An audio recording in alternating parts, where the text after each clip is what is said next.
اعوذ باللہ من الشیطان الرجیم بسم اللہ الرحمن الرحیم ربی یسر ولا تعسر وتمم بالخیر۔ آج میں جس موضوع پر بات کروں گا وہ ہے حضرت عمر رضی اللہ تعالیٰ عنہ کی آخری وصیت۔ جب سیدنا عمر رضی اللہ تعالیٰ عنہ پر قاتلانہ حملہ کیا گیا تو ان کے لیے دودھ لایا گیا۔ جیسے ہی آپ نے رضی اللہ تعالیٰ عنہ نے دودھ پیا تو وہ آپ کی پسلیوں کے زخم سے بہہ نکلا۔ اس پر طبیب نے ان سے کہا، اے امیر المومنین، وصیت فرما دیں، آپ زیادہ دیر زندہ نہیں رہ سکیں گے۔ اس پر انہوں نے اپنے بیٹے حضرت عبداللہ بن عمر رضی اللہ عنہ کو بلایا اور کہا کہ حذیفہ بن یمان رضی اللہ تعالیٰ عنہ کو میرے پاس بلاؤ۔ حذیفہ بن یمان حاضر ہو گئے۔ یہ وہ صحابی رسول ہیں جنہیں نبی کریم صلی اللہ علیہ وسلم نے منافقین کے ناموں کی فہرست عطا کی تھی، اور ان ناموں کے بارے میں اللہ پاک، اس کے رسول صلی اللہ علیہ وسلم اور حذیفہ بن یمان کے علاوہ کوئی نہیں جانتا تھا۔ حضرت عمر رضی اللہ تعالیٰ عنہ نے ان سے پوچھا، جبکہ خون ان کی پسلیوں سے بہہ رہا تھا، کہ اے حذیفہ بن یمان، میں آپ کو اللہ کی قسم دے کر کہتا ہوں، کیا اللہ کے رسول صلی اللہ علیہ وسلم نے میرا نام منافقین کے ناموں میں لیا ہے یا نہیں؟ یہ سن کر حذیفہ بن یمان کی آنکھوں سے آنسو جاری ہو گئے اور فرمایا، یہ میرے پاس رسول اللہ صلی اللہ علیہ وسلم کا راز ہے جو کسی کو نہیں بتا سکتا۔ آپ رضی اللہ تعالیٰ عنہ نے پھر پوچھا، خدا کے لیے مجھے اتنا بتا دیں، اللہ کے رسول صلی اللہ علیہ وسلم نے میرا نام شامل کیا ہے یا نہیں؟ حذیفہ بن یمان رضی اللہ تعالیٰ عنہ کی ہچکی بن گئی اور کہنے لگے، اے عمر رضی اللہ تعالیٰ عنہ، میں صرف آپ کو بتا رہا ہوں، اگر آپ کی جگہ کوئی اور ہوتا تو میں کبھی بھی اپنی زبان نہ کھولتا، اور وہ بھی صرف اتنا بتاتا ہوں کہ رسول اللہ صلی اللہ علیہ وسلم نے اس میں آپ کا نام شامل نہیں کیا۔ حضرت عمر رضی اللہ تعالیٰ عنہ نے اپنے بیٹے عبداللہ سے کہا کہ دنیا میں میرے لیے ایک چیز باقی رہ گئی ہے۔ حضرت عبداللہ نے پوچھا، وہ کیا ہے ابا جان؟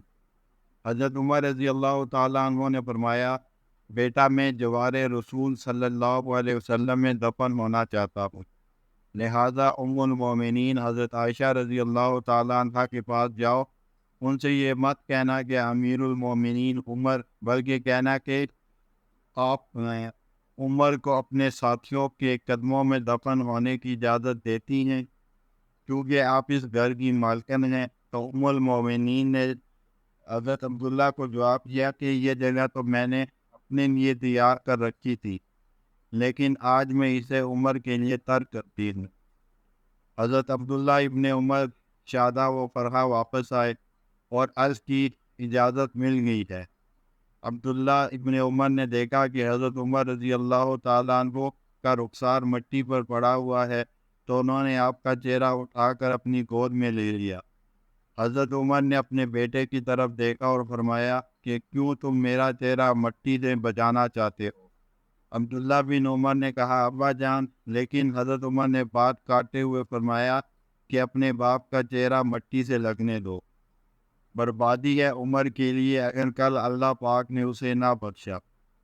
حضرت عمر رضی اللہ تعالیٰ عنہ اپنے بیٹے کو یہ وصیت فرما کر موت کی آغوش میں چلے گئے، اے میرے بیٹے، میری میت مسجد نبوی میں لے جانا اور میرا جنازہ پڑھنا، اور حذیفہ بن یمان پر نظر رکھنا، اگر وہ میرے جنازے میں شرکت کرے تو میری میت روضہ رسول صلی اللہ علیہ وسلم کی طرف لے جانا، اور میرا جنازہ روضۃ الرسول صلی اللہ علیہ وسلم کے دروازے پر رکھ کر دوبارہ اجازت طلب کرنا اور کہنا، اے ام المومنین، آپ کا بیٹا عمر یہ مت کہنا کہ امیر المومنین، ہو سکتا ہے میری زندگی میں مجھ سے حیا کی وجہ سے اجازت دی گئی ہو، اگر اجازت مرحمت فرما دیں تو دفن کرنا، ورنہ مجھے مسلمانوں کے قبرستان میں دفن کر دینا۔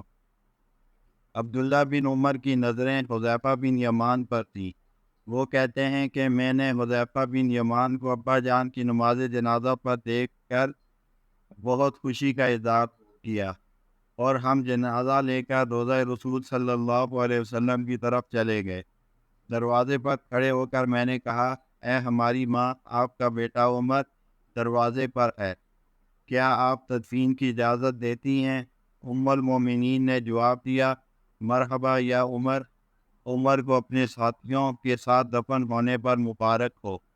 ام المومنین نے اپنی چادر سمیٹی اور روضہ رسول سے باہر نکل آئیں۔ اللہ پاک راضی ہو حضرت عمر رضی اللہ تعالیٰ عنہ سے، زمین کا چپا چپا جن کی عدل کی گواہی دیتا ہے، جن کی موت سے اسلام یتیم ہو گیا، جن کو اللہ کے رسول صلی اللہ علیہ وسلم نے زندگی میں متعدد مرتبہ جنت کی خوشخبری دی، پھر بھی اللہ کے سامنے حساب دہی کے لیے اتنا خوف، تو ہمارا کیا بنے گا؟ اللہ تعالی ہمیں سمجھ عطا فرمائے۔ وآخر دعوانا الحمد للہ رب العالمین۔